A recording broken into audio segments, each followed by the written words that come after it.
Welcome to the Ben Wood Johnson podcast. You can visit Dr. Johnson's blog at benwoodpost.com. Dr. Johnson's works can be found at drbenwoodjohnson.com. You can also support Dr. Johnson on Patreon, the link to which is in the description.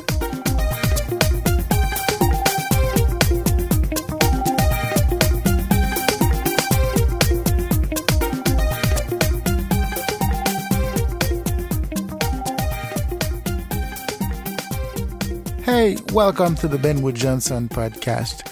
Today is November the 5th, 2018, and this is podcast number 22. A couple of housekeeping items I have to get out of the way before we move into this podcast. I am sorry to say that I have decided to stop making the French and Spanish versions for these podcasts. It is too much. I don't have the time to dedicate to producing those 3 podcasts every week. In the future, I may reconsider doing that again, but for now, I have decided to stop it. The second thing I want to talk about is last week I was not able to record this podcast because I had some personal problems. Somebody apparently tampered with my car.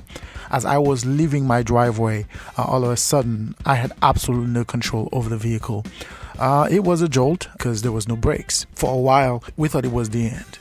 Because where I live, there are cars passing in front of the house at full speed. Almost every 5 seconds, there's a car passing in front of the house. The scariest part of it all is after this ordeal, I called the police, and I was very surprised to find out that the police only serve and protect certain people and under certain circumstances. I spoke with a very rude, condescending gentleman, and he told me flat out that this is not a police matter, that he would not come to investigate what happened. So it was hard. We couldn't believe it because I had never heard the police wouldn't show up to help somebody in need. But that's where we found ourselves, and this is my reality. Again, I don't want to burden you with my problems, but sometimes it is important because if my mind is not in the right place, I cannot record these podcasts. And that's what happened last week. It was a terrible ordeal. It was hard to deal with, and I was upset because I had never heard the police would flat out say to a citizen that we're not going to serve you. And that's what happened. But again, this is my reality. Anyway, let's get into the podcast for today. Today we're going to talk about ethics. One of the key questions people always ask is what is ethics? When you say ethics, what does that mean? What does the term ethics mean?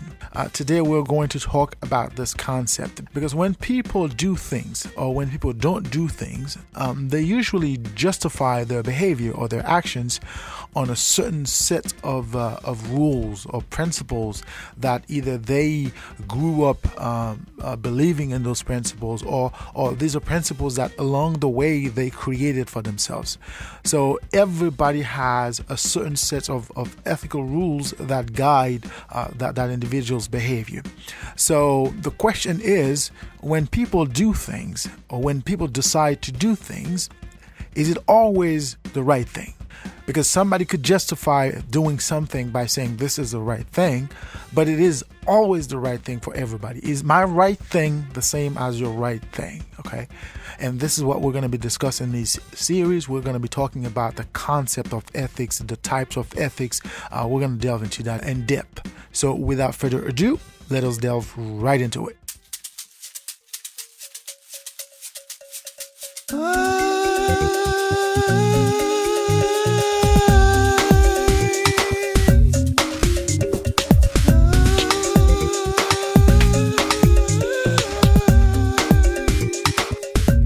What is ethics?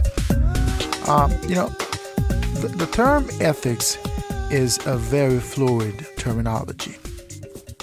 It is an elastic terminology, so to speak. Generally, when we are talking about ethics, we are talking about the concept of morality. We're talking about the concept of righteousness or a moral virtue. So what that means is that there is a universal way of being in the world. That universal way of being could be understood as righteousness. there are certain ways to be. There are certain ways to go about being.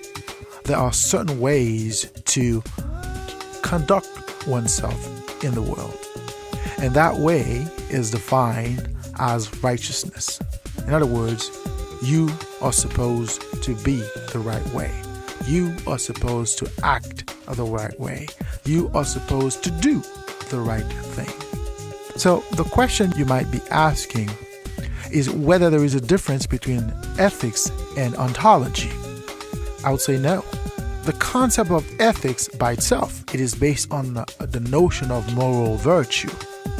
And if we're talking about a moral virtue, we're talking about a philosophical principle, a philosophical tenet as to what things are supposed to be. So ethics could be understood as a moral duty, a moral obligation to be a certain way, to do things a certain way, and to behave in the world a certain way. Of course, the underlying understanding here is that the individual is free to be. So the notion implies a certain level of freedom on the part of the individual. So in other words, the individual gets to choose, the individual gets to be, gets to decide whether to be a certain way. But the way the individual is supposed to be is the righteous way. The individual is expected to adapt, to adhere to the righteous or the moral virtue, which is in and of itself universal. Of course, we've talked about this in other recordings. This is not necessarily the case. We talked about this in terms of the notion of law, how the law does not apply universally. So the concept of morality is a fluid concept because it does not apply universally. Nonetheless, the concept of ethics is based on the notion that the individual gets to be a certain way. The individual gets to decide whether to be and not to be a certain way. So the individual who is inherently moral or inherently righteous would always do the right thing, would always be the right way. So when we're talking about ethics, we have to consider three foundational elements. We're talking about metaethics, applied ethics. We are also talking about normative ethics. Whenever we're talking about metaethics, we're talking about the foundations of morality. We're talking about the nature of moral discourse. We are talking about moral facts. We're talking about moral language, the concept of moral judgments. Applied ethics is concerned with the practical aspect of ethics. So basically, it is what do you do in certain situations? How do you behave in certain situations? Now, this approach to ethics is mostly apparent when we're talking about politics, when we're talking about economics, societal issues, administrations, organizations.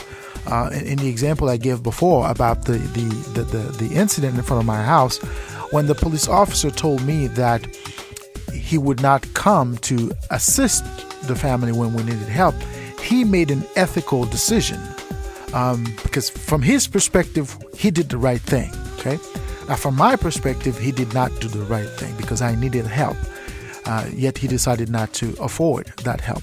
But this is an example to show you that applied ethics is the application, so to speak, of certain ethical decisions. One could argue that the police officer had an obligation to come to assist. One could argue that he also had an obligation not to do it if my situation didn't fall within a certain ethical paradigm which is established within the organization he represents at the time, which is the police in my community. So the concept of ethics within the confound of applied ethics could be understood as the way certain decisions are applied or are made, certain actions are taken or omitted. So this is the best way to understand applied ethics. Now, normative ethics is best understood within the confound of certain established norms or principles. Okay, as I said in the beginning, there are certain behaviors, there are certain conducts that could be seen as inherently wrong, but the same conduct could be seen as inherently right.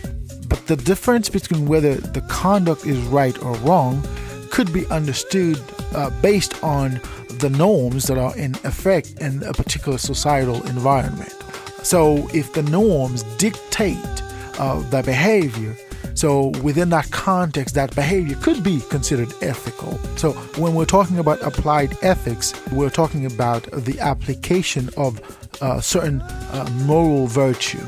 So in other words, normative ethics emphasize the nature of morality or moral principles. So usually when we're talking about normative ethics, we're talking about principles that are designed to serve the greater good, society as a whole.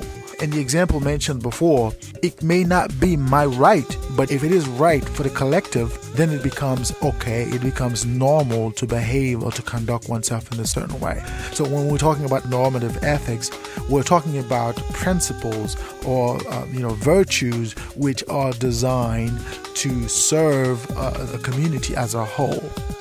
Of course, this does not necessarily mean that those virtues are righteous, but they could be defined as such or within the confine of this particular environment. Okay.